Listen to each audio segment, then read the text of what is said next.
Hello everyone. I want to, before I get started with this video, introduce you to a website that's been, very long in the making.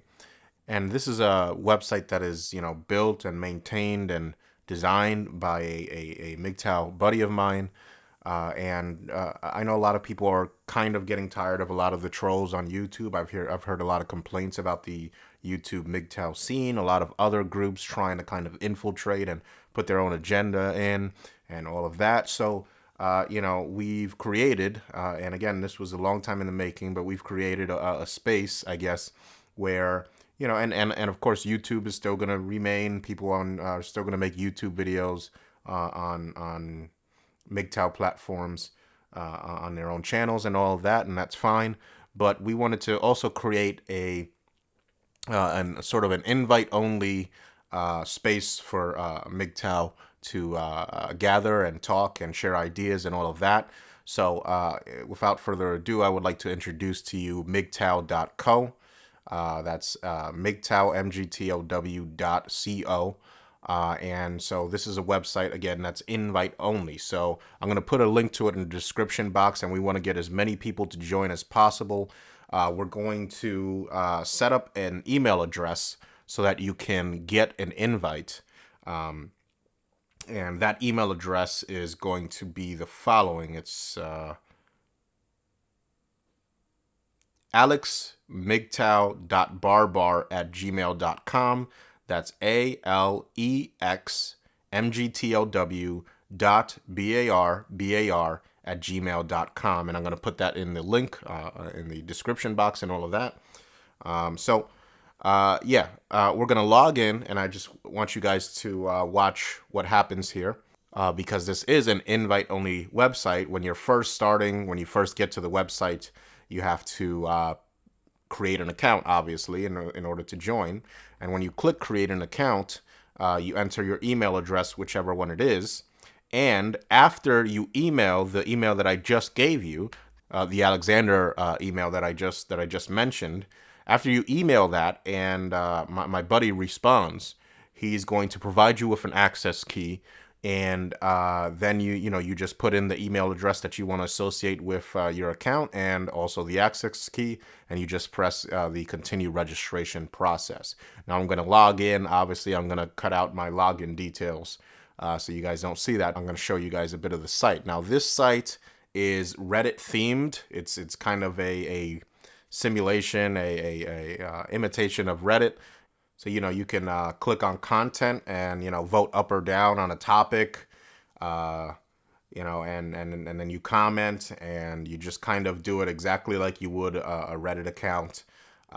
So you can upvote and dislike comments.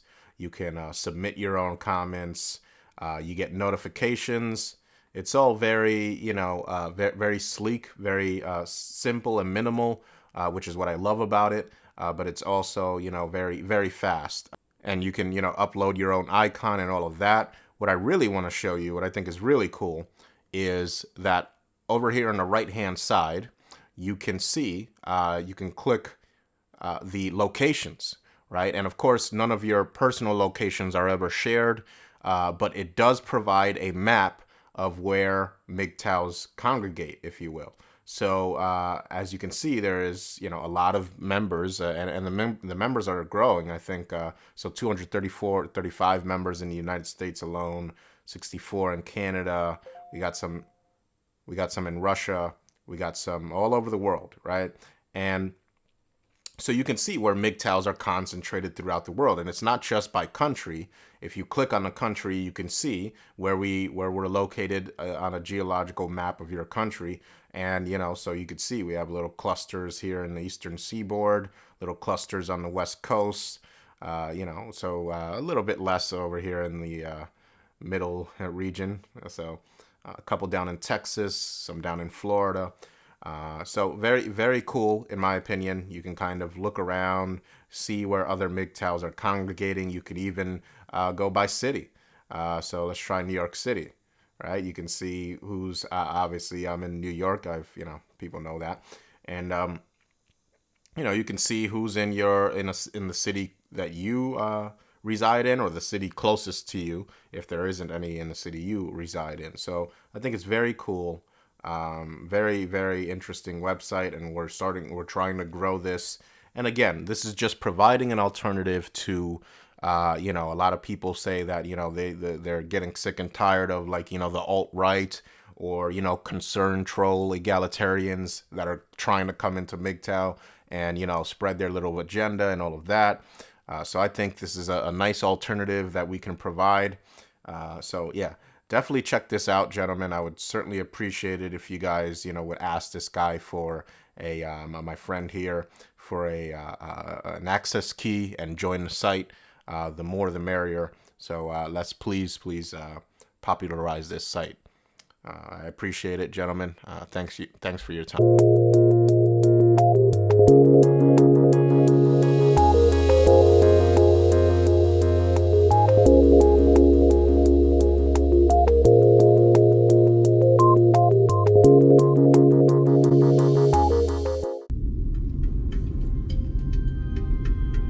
Hello, everyone, and welcome to Shedding of the Ego.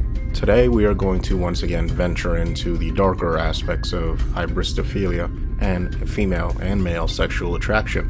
We're going to be talking about Ted Bundy and the marriage proposal that he offered a woman in the middle of a court proceeding. We're going to be talking about lots of stuff, gentlemen. Hopefully you guys will enjoy, and thanks again for tuning in to Shedding of the Ego podcast.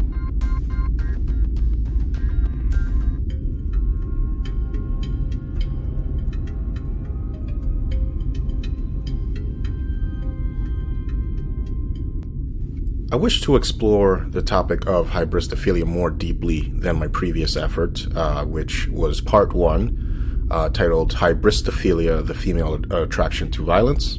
Now, in my previous submission, I hypothesized that hybristophilia, a sexual attraction to violence, can manifest in several ways, not simply in the case of the most extreme example of, serial killer groupies that society tends to look at with shock and revulsion. I posited that female attraction lies instead on a hybristophilic spectrum, ranging from the average girl next door who likes her hair pulled a little bit during sex, all the way up to and including the women who not only fantasize about, but often go on to pursue romances with extremely violent men, which include the likes of Ted Bundy and Richard Ramirez, and more recently mass murderer Anders Behring Breivik. I came across a documentary that I'm going to include on the website post at sheddingoftheego.com for this submission. And it's a documentary that details, some of these women who are in fact attracted to these men. And I'm not going to include any clips of that in this particular documentary, but again, if you want to watch the entire documentary, all the information is going to be included in the link bar. But the documentary is misleading. It follows the lives of several older or unattractive women that have developed affections for these high-profile killers and mass murderers, including Ramirez, who, again, terrified Los Angeles with a string of rapes and murders against women. The documentary gives the impression that only a desperate, lonely woman coming to terms with her faded sexual attractiveness could fall for such violent and dangerous men. Now, this is absolutely not the case, however. The Manson family is a perfect example of a violent man, Charles Manson in this case, securing the affection and devotion of multiple young and attractive women. Depicted here are Susan Atkins, Patricia Kernwinkle, I don't know if I'm pronouncing that right, and Leslie Van Houten. In the prime of their lives, these girls are walking down this courtroom here looking like, fertile, perpetually youthful Woodstock flower children. And this is all after having committed, the horrific murders that they did in service to this small, little man, Charles Manson. Ted Bundy, after having been put on trial for not just murder, but brutal murder sprees in which at least 30 women died by his hands, had young, attractive groupies going as far as to dye their hair brown and wear it parted, so as to imitate the type of women that he killed. Now, there's a lot of speculation that the rejection of his first girlfriend, who wore her hair this way, long and parted in the middle, was what kind of triggered his killing spree. But I'm going to repeat that again. Young, attractive women dyed their hair to look like the woman that Ted Bundy targeted for murder. Now, the video that I'm about to play you details this, as well as the marriage proposal that was sent and accepted by Ted to one of his groupies, a woman by the name of Carol Boone, who is rumored to have been impregnated by Bundy in prison and likely gave birth to his daughter. And this marriage proposal all happened in the middle of a court proceeding. So we'll play that now.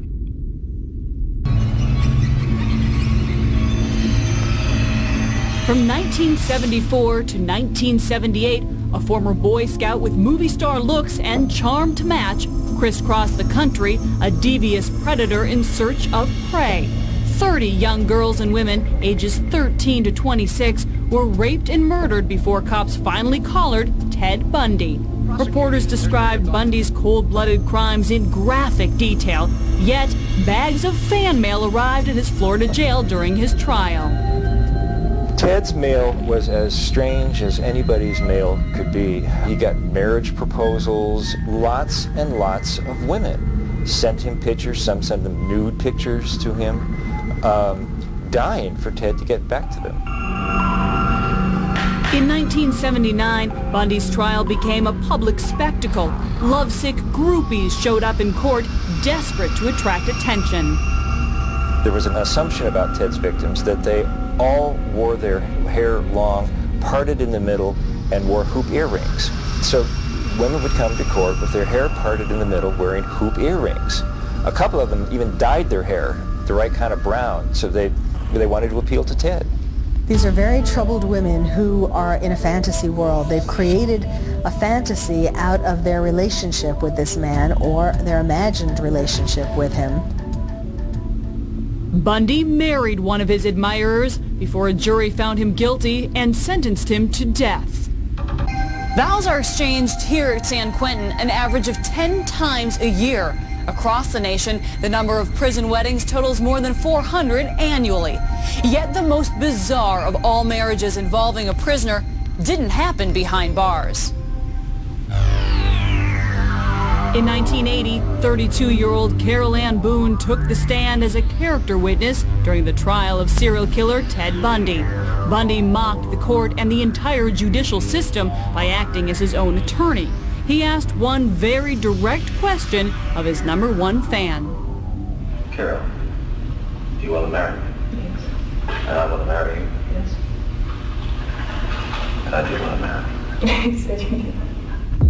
He had taken advantage of ancient law in the books that talks about it, that you can do this in a courtroom and then you're pronounced married. So he proposed to her, she accepted, giggling in the middle of, them trying to decide if he's going to die. He did. Ted Bundy was put to death in the electric chair in 1989 at age 42.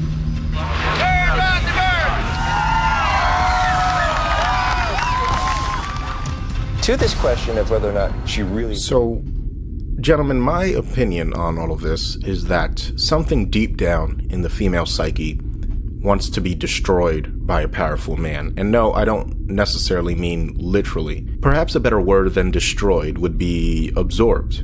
But this can range from, for example, the traditional housewife who wants a strong, dominant man to destroy her metaphorical soul so she can be alleviated of the burden of having to navigate reality, opting instead of having her independent mind intact to let her man do all the thinking and all the deciding, all the way up to women who literally want to have their real soul, their very lives, devoured by a charismatic psychopath. Women want to be consumed by men, as long as these men allow themselves to be consumed right back. The traditional wife's husband consumes himself when he dies 10 years before her on average, and Ted Bundy, well, he got the electric chair, didn't he? A little-known fact and a fascinating read, frankly, comes in the form of a memoir titled The Phantom Prince, My Life with Ted Bundy, penned by Liz, I don't know if I'm pronouncing this correctly, Kloepfer, that's Kloepfer, which was Ted Bundy's fiancée of 5 years, during which he was committing many of the murders that he would eventually be executed for. So I was spellbound by this book. I read all 180 pages of her account with this serial killer all in one night, fixating on certain parts from a mgtow perspective. I might actually do a video on that book alone. But what I was trying to do was to pick out the parts where a seemingly, intelligent and somewhat well-off woman gives way to the furious spinning of her hamster making every excuse to push down her suspicions that Ted was in fact a serial killer until the evidence became just too overwhelming to deny. And to her credit, she did eventually go to the cops and report Ted Bundy, or at least her suspicions. Finally, Ted admitted to the crimes to her himself, and even still, after knowing he viciously slaughtered so many women, after he admitted to Liz that he had even had thoughts about killing her and her daughter, she ends her account of the book as such. Quote, "In the middle of the night phone call from Florida, Ted told me that he tried to stay away from me whenever he felt the power of his sickness building in him. I wondered if those times coincided with times I felt so left out, felt that he was hiding something from me. I suspected that it was other women, and it often was, but he was also hiding a terrible secret. He loved life and enjoyed it to the fullest. The tragedy is that this warm and loving man is driven to kill." This is her account, right, of a man who slaughtered women, hid their bodies so as to avoid capture and conviction, and came back to the bodies multiple times to practice necrophilic acts on these women. And it's almost as if her main concern with wrapping this book up is that she felt left out at certain points and times in their relationships. And she tries to, in a sense, apologize for Ted.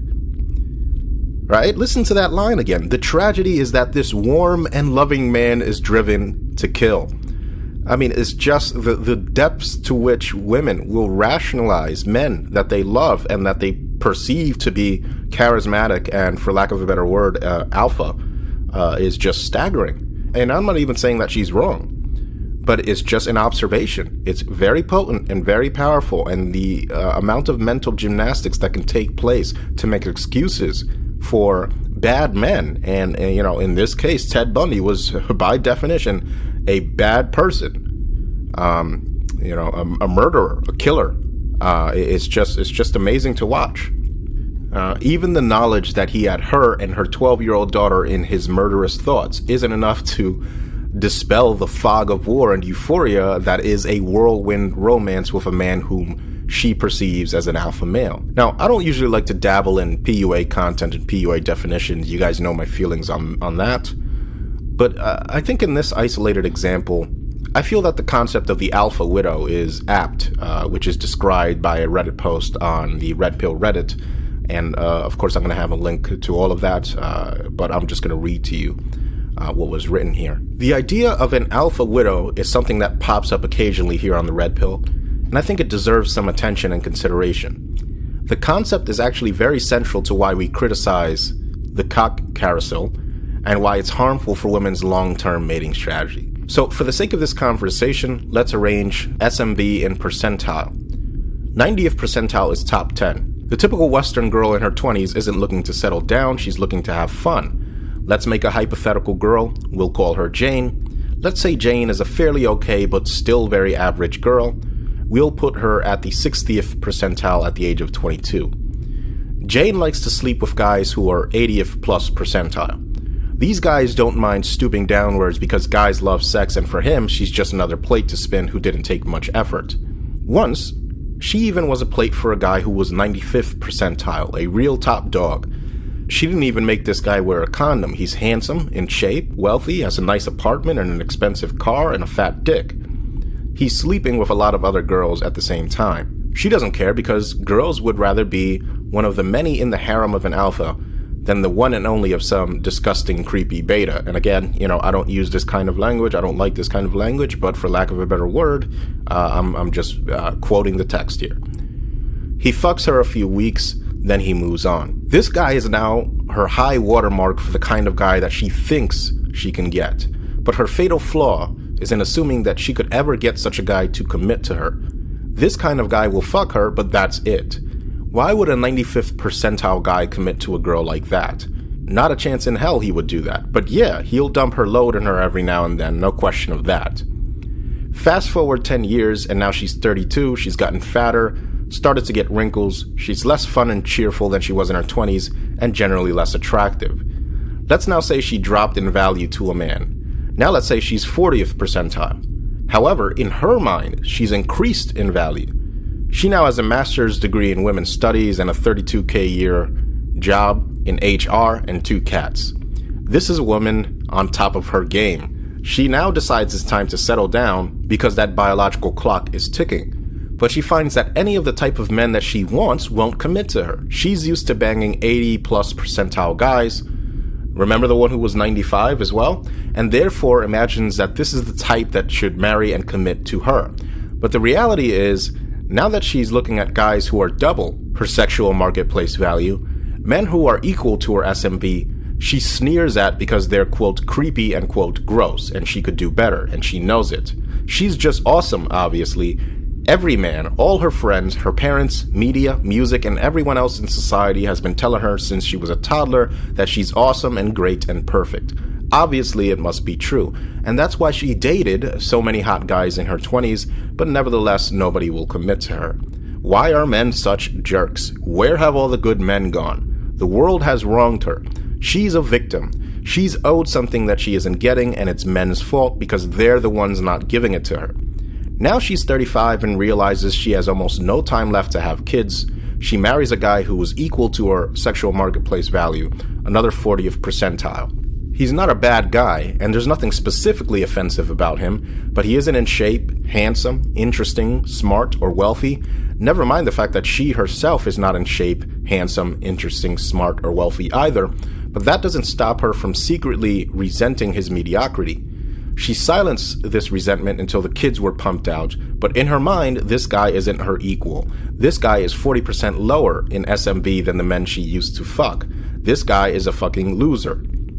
Till one day, he leaves the toilet seat up after he came home exhausted from working a 14-hour day to pay for their children, and she decides that she's had enough of his abusiveness and that she deserves better. Cue divorce and cash prizes. Now she's 40 and hanging out in bars buying Long Island iced teas with her kids' child support money, hitting on men twice her SMV, while the kids tuck themselves in on a Friday night and can never hope to see daddy again. Now relax, gentlemen, this vlog will never turn into some dick measuring contest where I shame men to not be, quote, beta or what have you. Again, a brief search of the PUA category on my website will make it clear how I feel about them, but they are occasionally accurate in their assessments of women.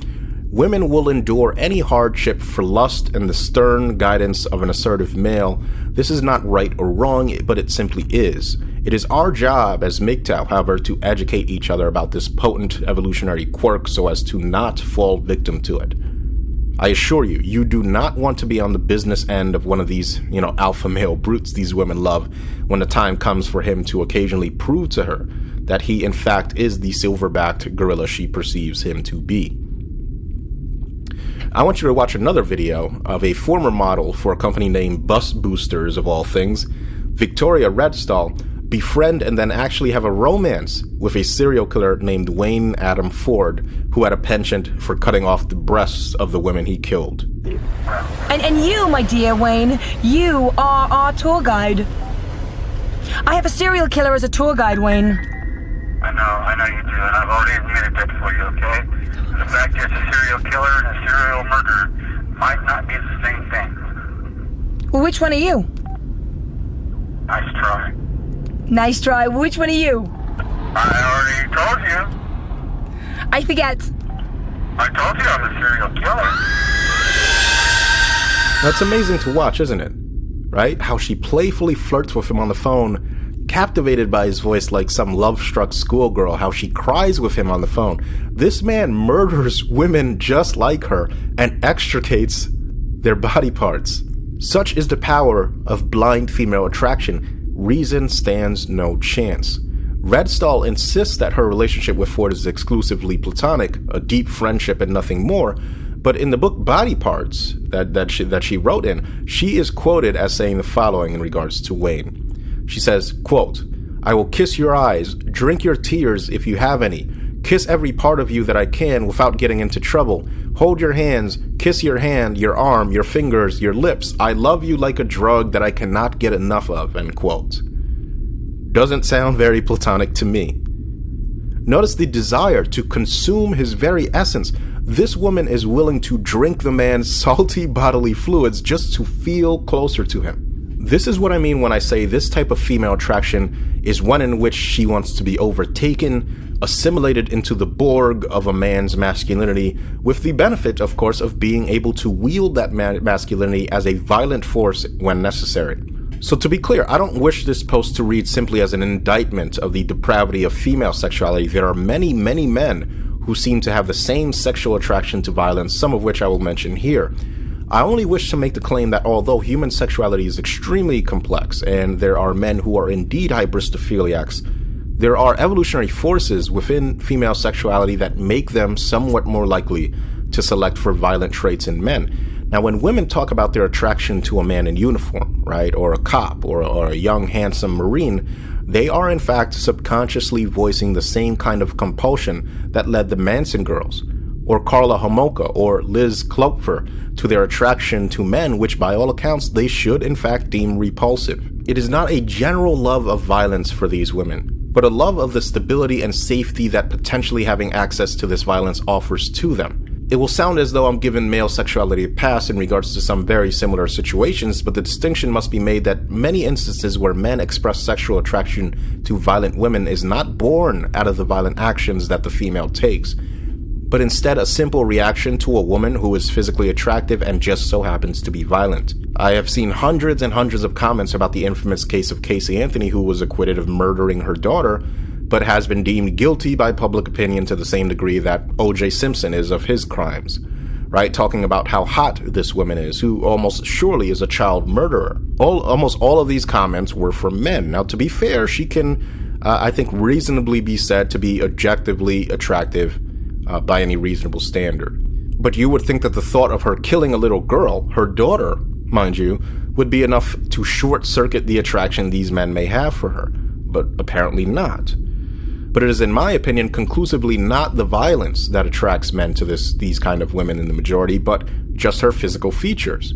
If they met a woman who looked exactly like Casey Anthony, who hadn't committed these acts, they would be no more or less attracted to her. And if they met a woman who was not physically attractive to them, who did commit these acts, they wouldn't be attracted to her.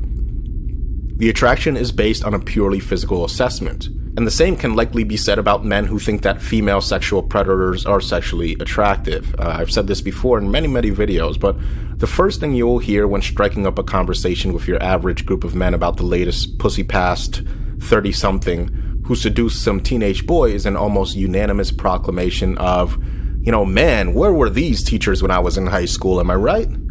Now, when men say this, they aren't thinking about the psychological and social and legal damage these women, who are child molesters of the worst kind, the kind in position of authority and who possess the neoteny to get away with it, have done to these young boys just as they were transitioning into adulthood. They are simply reacting to a pretty face, and that's that. Their thought process never gets to the point where the young boy turns 18 and is then forced to pay child support. It is, again, just pure physical attraction.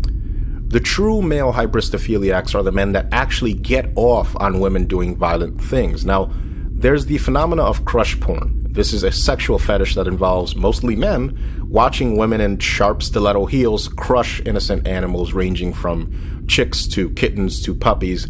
Now, on a rational level, I understand the need for our species to place primacy over life forms distinct from our own. I understand why we believe ourselves, with good reason, to be a more valuable form of life in comparison to a fly or a mosquito or an elephant or even other primates. We are the most sentient species we know of by any reasonable standard, and life that can think and derive physical equations that can explain the mechanisms of our universe are, it can be argued, objectively more valuable than life forms that cannot. But there is something that creeps down into the deepest fibers of my being and comes back up with the most potent hatred my brain can muster for people who kill dogs and other innocent animals. To me, dogs are special creatures that should be protected and cared for.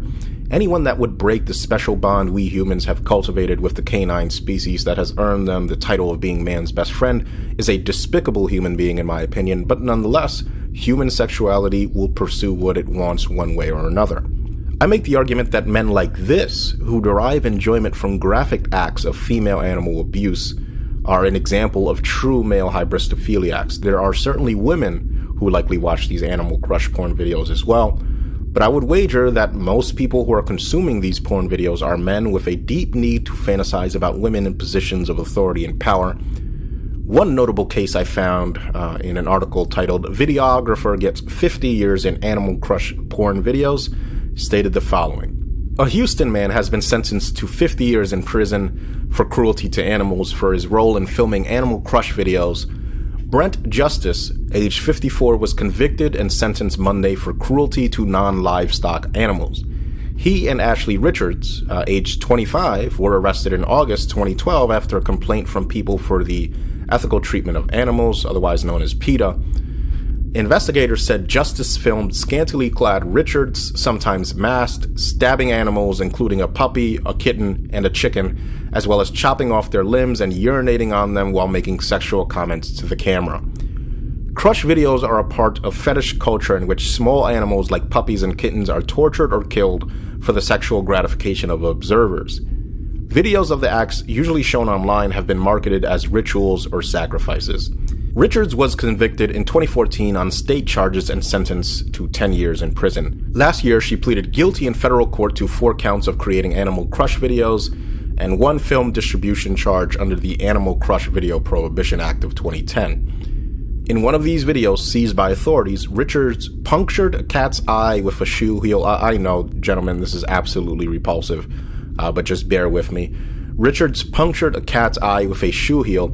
In other videos, she used a meat cleaver and other knives to maim animals. The videos were produced in Houston from about 2010 to 2012. End quote. So the man who filmed the crimes, right, received a 50-year sentence, while the woman actually doing the killing received a 10-year sentence, right? It's nothing like having that pussy pass for a 1/5 sentence time on such a despicable crime, but it is what it is. The most bizarre, and I dare say interesting example, I think, of male hybristophilia that I could come across came in the form of a mid-level East Oakland drug dealer named Charles Cosby and his fateful encounter and subsequent romance with a woman named Griselda Blanco, the self-professed baddest bitch to ever take a breath of life. And if you think her claim was in any way an exaggeration, you have not read up on this woman. She was an unadulterated, mass-murdering psychopath who also managed to work her way up from the streets of Colombia to being the foremost Colombian drug king or queen pin of her time. The woman mentored Pablo Escobar himself and was arguably just as ruthless, directly ordering hundreds, perhaps thousands of murders in hopes of exterminating her rivals in the Colombian drug trade, a goal she eventually succeeded in, becoming a multi-billionaire in the process. Now, Charles Cosby decided to randomly send Blanco a letter while she was in prison detailing to her his admiration for her business savvy and unwillingness to take shit off of, well, anyone. And to his surprise, Griselda responded, a romance ensued, and an unknown California Eazy-E lookalike drug dealer became in one fell swoop the main love interest of the most powerful female criminal on the planet. A documentary called Cocaine Cowboys 2 was made, and gentlemen, it is one hell of a watch. The trailer is included in the description. I highly recommend it. Now, at first, I was under the impression that Cosby was with this woman who was much older than him, simply for the connections and business opportunities a romance with her would provide. The man became a millionaire shortly after meeting her, I believe in a matter of days, if I recall correctly. But there are sections in the documentary where he recalls their conjugal visits in prison, where he regales the viewer with stories about their sexual encounters, and he passionately described her as a regal queen and discusses how the first time he saw her, he was just blown away by how beautiful she was and how she was this vision of feminine royalty. The entire story unfolds like a real-life Dickensian saga, and after watching the first equally enrapturing installment, I highly recommend you give the second one a watch, gentlemen. Now, perhaps I'm reading too much into it, but the way he described their relationship, it seemed like equal parts business and pleasure. Perhaps you guys can watch and, tell me if you disagree, but it certainly seemed that way as I watched. Now, assuming he truly had some kind of feelings for this woman, this was a man who was attracted to a woman that killed hundreds more souls than Ted Bundy or Richard Ramirez, and that's some food for thought.